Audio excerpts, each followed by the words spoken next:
And what is going on YouTube, everyone? This is Mark Gaming TV coming at you with a kind of rare reaction video. Excuse me. I say kind of rare because I don't usually do a lot of NASCAR reaction videos on this channel, but today we had a Martinsville race that featured a lot of excitement, but a lot of drama. And now NASCAR is facing a lot of questions after possibly one of the most controversial endings that I think we have seen in quite some time.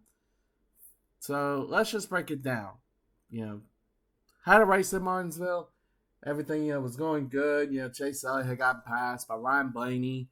All fair and everything. Ryan Blaney goes on to win the race. Congrats to him. I hated that Chase Elliott didn't win because Chase Elliott finished second. And, of course, he got eliminated. But that's not the issue. The issue is this. On the white flag lap, Christopher Bell is running 19th. Bubba Wallace, who was in front of him, a Toyota, also Christopher Bell's a Toyota, keep this in mind. On the final lap of the race, Bubba Wallace has an issue or supposedly has an issue and lets Christopher Bell go, but then Christopher Bell rode around the wall all the way through 3 and 4 to the checkered flag. Now, NASCAR had come out and made a rule in 2023, at the start of 2023, after the Hail Melon rule, after the Hail Melon incident, and basically said, you're not going to be able to Ross Chastain the wall anymore. It's illegal. If you do it, you will be penalized. It's a safety violation, yada, yada. Okay, that's fair. No problem. So here's the deal, though.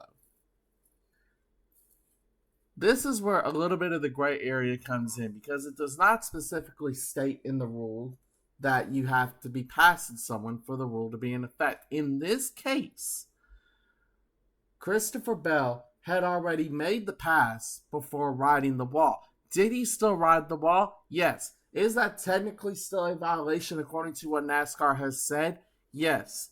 And NASCAR ruled it a safety violation, thus kicking Christopher Bell out of the championship 4 and putting William Byron in the championship 4.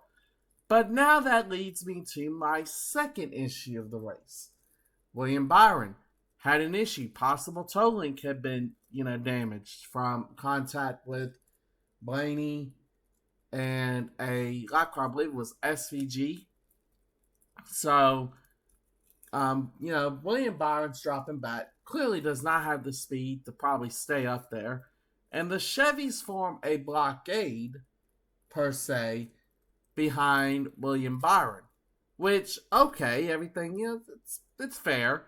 Until you hear some radio chatter, basically from the 1 radio and the 3 radio, basically saying to stick with the plan involving that they formed that blockade so nobody would pass them to pass William Byron to ensure that William Byron gets that transfer spot to get in to the championship 4. Now, this is the point that I was actually making right before I did this video. In 2022, NASCAR let that move slide with Ross Chastain. He is a Chevy. Now, fast forward back to today's race. Christopher Bell makes the move. It's a Toyota. Guess what? NASCAR called foul play, and the Chevy driver, William Byron, gets in. Now, here's the other kicker. Elton Sawyer has already come out by this point and said that they will investigate the Chevy incident later this week. Now, to me, if this had happened in the race, that incident should have been investigated before you guys came out to the media center and said all this. So now we are having to wait a couple of days to see if you guys even investigate the Chevy incident, supposedly. And even then, what are you going to do? Kick out, William Byron, and then Kyle Larson gets in. You still get a Chevy into the playoffs anyway. Here's my point on this. NASCAR, a lot of people, I won't say a lot of people, but some people have said that NASCAR favors Hendrick Motorsports and, to extension, Chevy manufacturer. I didn't believe it. I haven't believed it all these years. But after today's race, there may be some truth to that. I'm not saying it's the whole truth, but there may be some bits and pieces that are starting to make you think, is NASCAR really favoring Chevy slash Hendrick Motorsports? Again, this is not full in effect, but there are bits and pieces that are starting to come together that are just making you wonder. I will be very curious to see what NASCAR supposedly does have to say in regards to the Chevy incident later this week. And that's another thing too. We shouldn't even be talking or discussing about who should be in the Final Four and who should not be in the Final Four because of, manipulations of the race. We should be getting ready to crown a champion next week.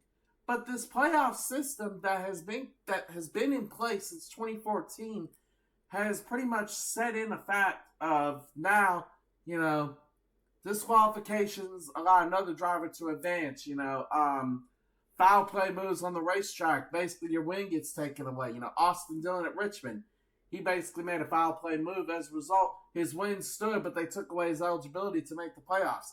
Austin Dillon got robbed.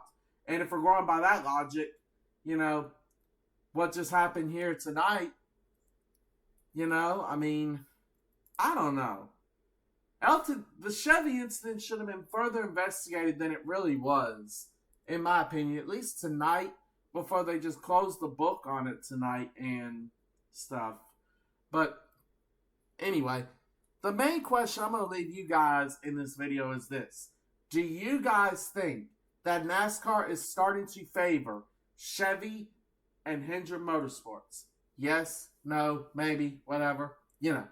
Leave your answers in the comments below. And as always, guys, make sure you stay tuned and hit that subscribe button, hit that like button on the video so you'll be able to stay tuned for more reaction videos from Mark Gaming. Until then, guys, Mark Gaming signing off for now. I will see you guys next time.